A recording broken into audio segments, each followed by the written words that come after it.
दोस्तों हम आपके सामने द लिटिल मरमेड 2023 को एक्सप्लेन करने वाले हैं। इस मूवी के स्टार्ट में हम एक समुंदर को देखते हैं जिस समुंदर के अंदर एक बहुत बड़ी दुनिया आबाद थी, यानी कि मरमेड जल परियों की दुनिया। हम इस समुंदर के ऊपर एक बहुत बड़े शिप को देखते हैं जिसमें बहुत सारे लोग मौजूद थे और वो इस समुंदर से खास चीजें इकट्ठी करने आते थे। इस शिप में एक प्रिंस भी था जिसका नाम एरिक था और वो उसे भी खास चीजें इकट्ठी करने का बहुत शौक था, इसलिए वो इन तमाम लोगों के साथ अक्सर बहरी जहाज का सफ़र किया करता था। और आज पूरे चांद की रात थी। कहा जाता था कि इस रात को जलपरियां समुंदर से बाहर आती हैं और शिप में जितने लोग भी मौजूद थे वो चाहते थे कि जलपरियां जैसे ही बाहर आए वो उनको पकड़ लें। मगर एरिक बहुत नेक दिल इंसान था, वो सबको ऐसा करने से मना कर रहा था। एरिक के साथ उसका एक खास आदमी और उसका गार्डियन भी होता है जो उसे समझाता है कि देखें प्रिंस, ये सब काम आपके लायक के नहीं, ये सब आपको छोड़ देना चाहिए। वो एरिक को समझाता है कि सब समुंदर से खास सामान लेके जाते हैं तो हम आम सामान क्यों लेके जाएं। मगर एरिक को इन सब बातों में कोई दिलचस्पी नहीं थी। अब हम मूवी में समुंदर की दुनिया को देखते हैं। समुंदर के अंदर बहुत ही खूबसूरत दुनिया बसी करती थी, इतनी खूबसूरत दुनिया जिसे हम अपने ख्यालों में भी नहीं सोच सकते, यानी जलपरियों की दुनिया। समुंदर के अंदर एक किंग रहा करता था जिसकी 7 बेटियां थी और वो समुंदर का बादशाह था। वो किंग अपनी सारी बेटियों को अपने पास बुलाता है मगर वहाँ उसकी एक बेटी मौजूद नहीं होती, यानी सबसे छोटी बेटी जिसका नाम एरियल था। तभी किंग वहाँ एक केकड़े को बुलाते हैं और उसे कहते हैं कि वो एरियल को ढूंढ कर ले आए। अब ग्रैब जल्दी से एरियल को ढूंढने के लिए चला गया था। अब हमें पता चलता है कि एरियल को इंसानों की चीज़ें बहुत पसंद थीं। वो अक्सर इंसानों की चीज़ों की तलाश में बहुत दूर निकल जाया करती थी और समुद्र की गहराई में डूबे समुद्री जहाज़ों में से इंसानों की चीज़ों को देखती थी और जो चीज़ें उसे पसंद आती थी उनको वो अपने पास रख लेती थी। एरियल समुद्र की दूर गहराई में एक शिप को देखती है और उस शिप की तरफ जाने का फैसला करती है, जहां उसकी छोटी दोस्त फिश उसे रोकने की कोशिश करती है, लेकिन एरियल उसकी एक नहीं सुनती। एरियल उस शिप के पास चली जाती है जहां उसे इंसानों की और भी बहुत सी चीज़ें मिलती हैं। एरियल वहां पर मौजूद चीज़ों को देख ही रही होती है कि वहां एक पर बहुत बड़ी शार्क आ जाती है जो एरियल पर हमला कर देती है। मगर एरियल बहुत तेज़ थी, वो उसे जाल में फंसाकर वहां से निकल गई थी। एरियल का दोस्त एक परिंदा भी था। उस एरियल को शिप के पास से एक फॉग यानी कांटा मिला था, वो उसे परिंदे को देती है। एरियल परिंदे से पूछती है ये क्या चीज़ है और इसे किस काम के लिए इस्तेमाल किया जाता है। वो परिंदा एरियल से कहता है इससे बाल बनाए जाते हैं। ये सुनते ही एरियल भी उस कांटे से अपने बाल बनाने लगी थी। तभी वहाँ पर ग्रैब आ जाता है। ग्रैब एरियल से कहता है कि क्या आपको पता है आज पूरे चांद की रात है और किंग आपको बुला रहे हैं। ये सुनते ही एरियल जल्दी से तैयार कर किंग की मीटिंग में पहुंच जाती है। फिर यहाँ से सीन शिफ्ट होता है और हम एक सी विच यानी जादूगरनी को देखते हैं जो पानी के अंदर रहती थी। वो बिल्कुल ऑक्टोपस की तरह थी और उसने एरियल पर नज़र रखी हुई थी। खैर अब एरियल अपने बाप किंग के पास पहुंच चुकी होती है जहां उसके वालिद उससे बहुत नाराज़ होते हैं। उससे पूछते हैं कि तुम कहाँ पे थी, जहां एरियल किंग को बताती है कि वो इंसानों की चीज़ों को देखने शिप में गई थी। ये बात सुनकर किंग को और भी गुस्सा आ जाता है, जिस पर एरियल कहती है कि मुझे समझ नहीं आती बाबा, आपको इंसान इतने बुरे क्यों लगते हैं।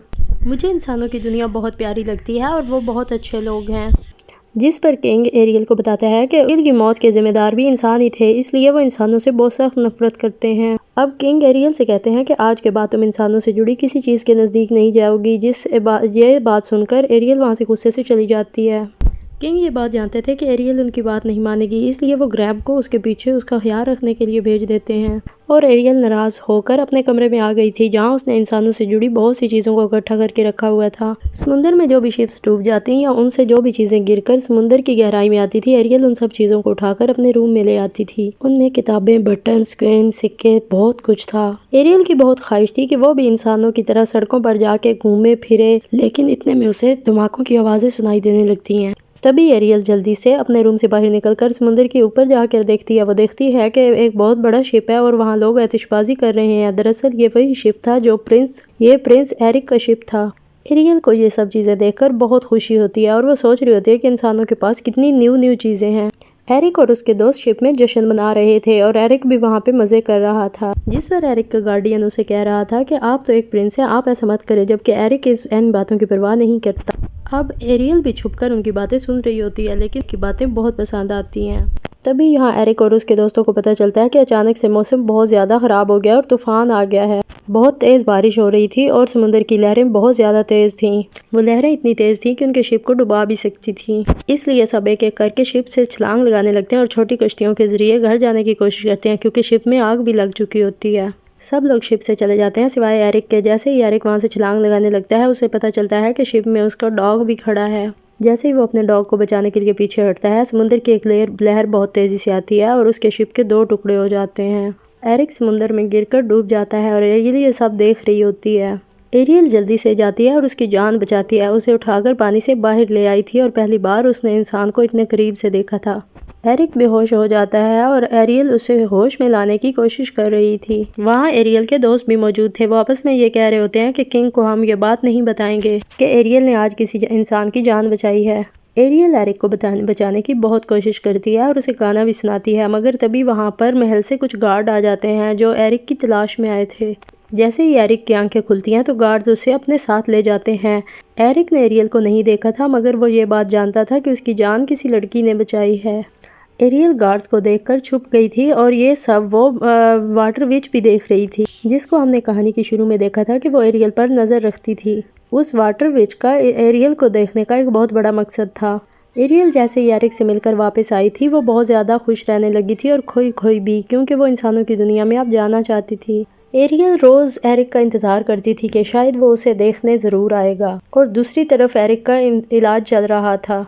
एरिक ठीक होकर अपनी मॉम के पास आता है जो कि एक क्वीन थी, और वो अपनी मॉम से पूछता है कि आपको वो लड़की मिली जिसने मेरी जान बचाई है।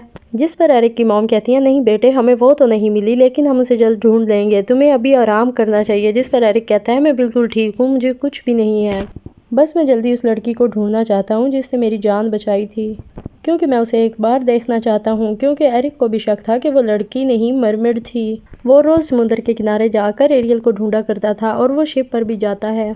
एरिक ये बात जानता था कि अगर फिर वो अपनी जान को खतरे में डालेगा तो वो जलपरी उसे ढूंढने ज़रूर आएगी। उधर एरियल भी पानी में खोई खोई रहने लगी थी और उसकी बहनें समुद्र में गिरे हुए शिप को हटा रही थी। ये वही शिप था जो उस रात डूबा था। यहाँ पर एरियल कोई अपनी बहनों से बात नहीं करती, जिससे उसके फादर को भी अब एरियल पर शक हो रहा था कि एरियल को शायद किसी इंसान से प्यार हो गया है। किंग ग्रैब को बुलाते हैं और उसे पूछते हैं, जहाँ ग्रैब किंग को सब सच सच बता देता है। ये बात सुनते ही किंग को बहुत ज़्यादा गुस्सा आ गया था। उनके पास बहुत पावर थी। वो ये बात सुनते ही एरियल के पास रखी हुई इंसानों की सब चीज़ों को तबाह कर देते हैं। एरियल अपने फादर को समझाने की बहुत कोशिश करती है, मगर वो उनकी एक नहीं सुनते, जिस बात पे एरियल बहुत ज़्यादा गमज़दा थी। तभी उसके सामने वो वाटर विच आ जाती है शीशे में। वो उसे कहती है कि मैं तुम्हारी आंटी हूँ, मुझे सब लोग सी विच यानी समुद्र की जादूगरनी के नाम से जानते हैं। मैं जानती हूँ कि तुम क्या चाहती हो, अगर तुम्हें वो सब चाहिए तो तुम्हें मुझसे मिलने आना पड़ेगा।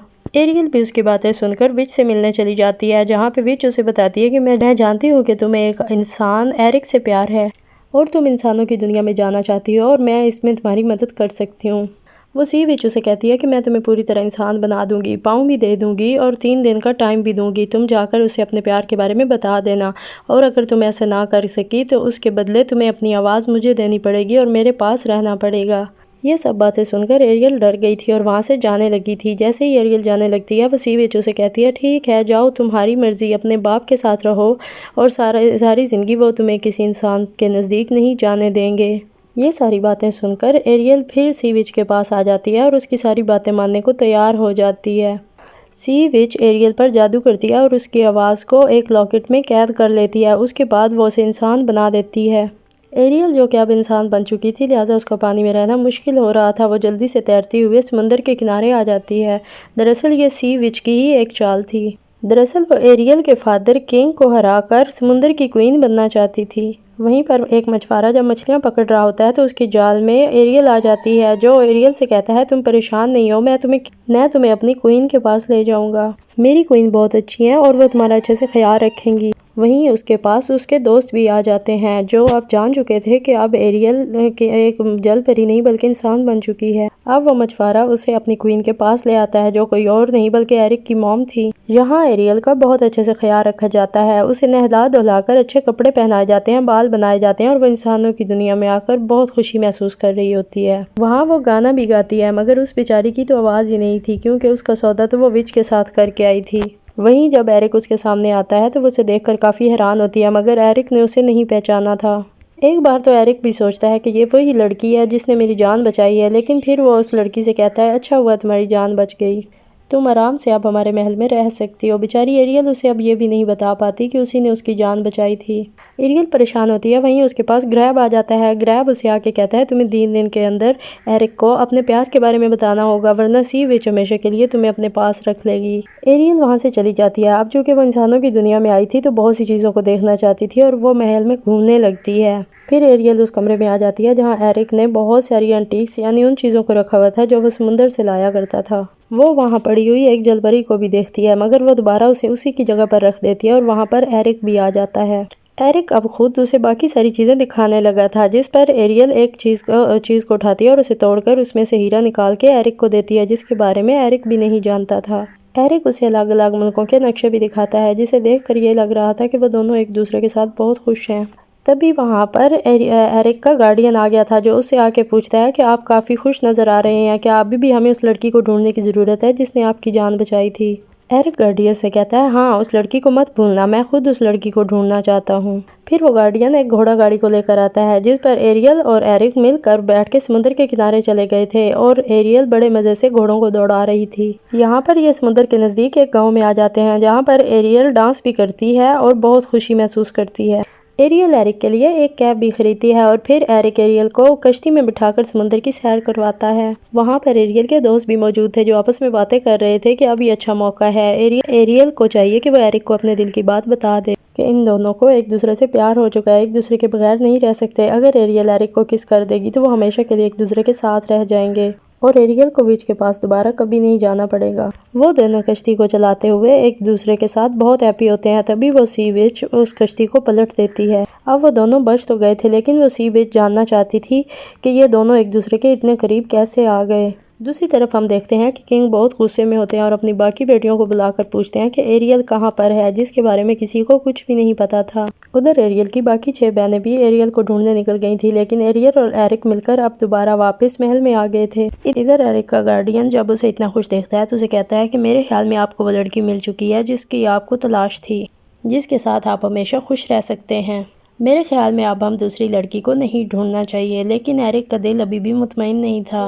वो अभी भी उस लड़की से मिलना चाहता था जिसने उसकी जान बचाई थी। वो समुंदर के किनारे चला जाता है और उस लड़की को आवाज़ें देने लगता है। तभी धुंध से निकलकर एक लड़की पत्थर पर आकर बैठ गई थी, जिस पे एरिक को लगता है कि यही वो लड़की है जिसने उसकी जान बचाई थी और एरिक उस लड़की को अपने साथ महल में ले आया था। अगली सुबह हम देखते हैं कि एरियल के दोस्त उसे जगाते हैं और तंग करते हैं। उसे कहते हैं कि आज तुम्हें बहुत काम है, आज तुमने एरिक को यकीन दिलाना है कि तुम उससे मोहब्बत करती हो। अब एरियल जल्दी जल्दी तैयार होती है और एरिक के पास जाने लगती है। जैसे ही वो एरिक के पास जाने की कोशिश करती है, वहाँ एरिक उस लड़की के साथ मौजूद था जो उसे कल मिली थी समुंदर के पास। एरिक अपनी अम्मी को बता रहा होता है कि यही वो लड़की है जिसने मेरी जान बचाई थी और मैं इसी से प्यार करता हूँ। और उस लड़की के गले में एक लॉकेट भी चमक रहा था। एरियल उसकी बातें सुनकर बहुत ज़्यादा दुखी हो गई थी और फिर एरियल उस महल से बहुत दूर चली जाती है और एक रात उसका परिंदा दोस्त एरियल की आवाज़ को सुनता है, जो कहीं और से नहीं उस लॉकेट से आ रही थी जो कि उस लड़की ने पहना हुआ था, क्योंकि वो लड़की कोई और नहीं बल्कि वो विच थी जिसने